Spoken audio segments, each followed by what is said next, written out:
Do you want to be a legend? Do you enjoy being a legend? No, it's boring. I always say in Chinese, 如果神坛好玩，你就待着去。It makes you blind. It makes you controlled by something, and you care about all the details about success, and then you care about something you don't need it. You know, you lose a lot of chance to make your own judgment. So that kind of stupid things happen. Happen once a year is okay. I can take it. If once a month, I would think it's not worth it. Many people say with great respect your nickname, Godfather of Chinese rock and roll, and yet you said on some occasions that you want to be the grandson of Chinese rock and roll. What exactly do you mean? I mean, I can keep the challenge. I can keep the question myself and question everybody equally. I can do something stupid, and nobody really. Tell me then, what is the stupid thing you want to do? You know, I question myself, what is the real fun in your life? You know, sometimes you're telling dirty jokes, sometimes you're making, like 调皮的孩子, like a naughty boy. Yeah, you know, this kind of feeling, I want to keep that forever. You know, I have a model, you know, like Keith Richards. Yeah, and I heard he's almost 80 years old, he's still, you know, climbing trees. And he got owned, you know, a few years ago. He fell down from a tree. I thought that's just my future. I like that kind of old style, old age style. You know, I like that kind of feeling. Having fun. Yeah. That means you have to not afraid of failure or failure in others' eyes. You know, the bigger failure, the bigger, you know, joy. It could be. Yeah. Give me an example. You know, right now I have a bad example, not a good examples. I love bad examples. Go ahead, sir. Okay, for you know, 中国之星, China Star. That was a reality show / singing contest in a way, and you were one of those judges. Yes, I took this show for 3 reasons. One is I don't hate the TV audience. That's good enough, right? Yes. Yeah. For a rock and roll singer, that's great enough. But a lot of people, they just hate it. They think they don't really think. They just want, you know, entertainment. And I don't believe that. I said maybe the TV workers are not really trying hard about showing something good, showing something serious. The second one is they pay me. That's good. Yeah. You have to live. Because they have a lot of sponsorship. But this too is not good enough, actually. I still have a strong feeling I shouldn't take it. But then the third one coming is you have your choice. You have the right to make your own choice. A choice about what? About the artist. The artist that you want to present to the audience through the TV. Yeah. And then, okay, I take the advantage. And then after I really get in the show, I realized I didn't really know what is the TV industry. Yeah. What is it? You know, there was a movie called The Truth. I think it's quite a new movie from Hollywood. And then there was the host say, "Oh, right now I have to go to makeup. This is the only bad things in this business, and all others is good."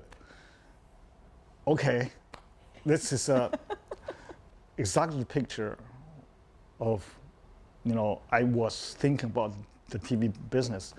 It's everything is makeup, or blow it up and makeup. And I felt, oh, I used to think there was like a stand, 3 legs or 3 groups. One is politicians, one is businessman, one is artist. So every other 2 get together, they will, you know, win the other one. And now I think I'm in the triangle, you know, game, and I'm trying to keep the balance, playing the 2 games with politicians or with businessman, I feel I totally lost control. It's not worth it, you know. I feel I'm naked for no reason. You know, I'm naked in somewhere which I don't like. When you were participating in that program, you did manage, with a lot of your efforts, to promote some of the rising stars, shall I say, individuals, musicians, and bands, rock and roll, onto the mainstream Chinese TV stage. Yeah. That never happened before. However, I have to say, those musicians and bands in the program did not perform to their best level. No. During that show. Yeah. Very much different from what they would be at a live concert. I would say the TV production, even the concert production is not really for rock and roll right now, because all the concert business grew up earlier in Taiwan and Hong Kong, and in that area, I think most successful artists is not for rock and roll music. Yeah, not play rock and roll, and all the industry is built on that kind of style. Rock music first came to China about 30 years ago. Many bands, such as the Tang Dynasty and Black Panther, established themselves in those early years. However, the growth of Chinese rock and heavy metal hit some bumps in the mainland. Far from being in line with mainstream culture, it slid into the underground music scene. But there's more than meets the eye in today's fast-changing China. Young people kept a creative counterculture legacy going through the decades. Bands like Tong Yang and Brain Failure nowadays attract numerous fans. The ups and downs of rock have been strongly tied to the evolution of contemporary China. However, 3 decades have passed since the arrival of rock in China, and the country has also changed a lot. Whether rock can still be active in China remains being a question mark. Does China still need rock and roll? Yeah, I think it's because how many things you think on the desire, how big desire you have, and how big imagination you want to share with the people. I think it's always together with artists. Is China's rock and roll still alive? It's not a question. It's not a question. It's not a question. It's not a question. A lot of people say that it is dead. They say, well, compared to 30 years ago, 20 years ago, Chinese rock and roll dead. Okay, I give you different numbers. Okay, when they think Chinese rock and roll is alive, it's like 80s or 90s, right? Mid 80s or early 90s, right? But I tell you numbers. There was none concert there. There has no record company, labels, the news from newspapers, not even from radios. People talk about rock and roll, and then they write some articles about rock and roll. That's it. And they don't even spend money on the club shows of rock and roll music. There was no club shows. There was no rock and roll music instrument sale. So how can you say this is alive? I would say that's the time for open the window, and the rock and roll wind came in. That's the moment, but it's not a rock and roll age. And now it is? Now it is. Why would you say so? Because how many rock and roll music festival every year you can see, and how many people they spend money every week for music, drinking in the bar for live band, for live music, and spend a lot of money for staying in the festival. The young people, they're always there, and the music instrument sale, every year they have more than 10% raise. So that, I said that earlier, many times. I said, when the people they spend money for the live music every week, and then they enjoy the groove, and they cannot live without them, and then there is this rock and roll age coming. But how many musicians do you think are as disciplined as you are today? That's why I like jazz music. And all the jazz musicians it's a technique. It's 上不封顶.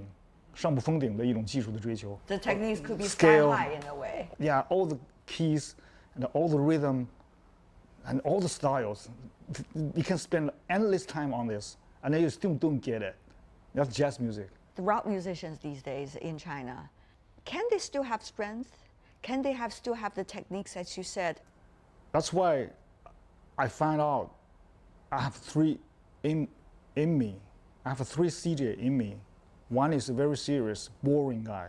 And one is a very, very oily, very, very easy to deal with. And the other one was really, really trying things to entertaining themselves, myself. I have to, to learn the new way to get free, to feel free. What I want to talk about is the energy of the rock and roll music, or the energy of a person, the energy of a movement, the energy of a program. So all have an energy. So what is the engine? I would say, okay, Chinese rock music, the engine of Chinese rock music is the freedom of express, or of thinking, of imagine, and then put that. And we don't know how to do other things. The only thing we can do is playing music. So I want to put all these kind of things in my works. Mr. Cui, you were never afraid of trying new things. You created some different genres of music, which many of your old-time fans are not used to. You also made movies, 3 of them, and now you're working on some documentaries. What would all of these experiments mean to you? It's like energy. It's like an engine. Make me feel, no sleep, don't eat. Just get it done. That's you the love energy. it, don't yeah, you? it's a passion, So that is kind of a. I think it's one of the most beautiful, moment in everybody's, life. I believe you have it. Everybody know what I'm talking about. That turn you, It turns you on. Yeah. And that energy just flows out. Yeah. Now, when you reflect back 30 years, what do you make of this? I feel I did a lot of things, but I didn't. I only had 6 albums come out during this 30 years, but I made 3 movies: one short, one 30 minutes, one 100 minutes. That's it. I didn't really, I'm a pretty hard worker, but I don't know why my works is small numbers. I really don't know why. Maybe because I'm really picky about quality, about everything I did, and I didn't know the time flies that fast. I think I'm a good friend with time, so I never feel time is pushing me. Time always, pretty nice to me. Okay, take your time. Okay, I do. When you came in, I present you with a little cupcake because it's your birthday. There was a number, 25 years. Double 5s. After talking to you, I feel you're exactly that age. Okay. 25 years old. Thank you. Congratulations, Thank you. Cui Jian. Yeah. Thank you so much for being with us. Thank you.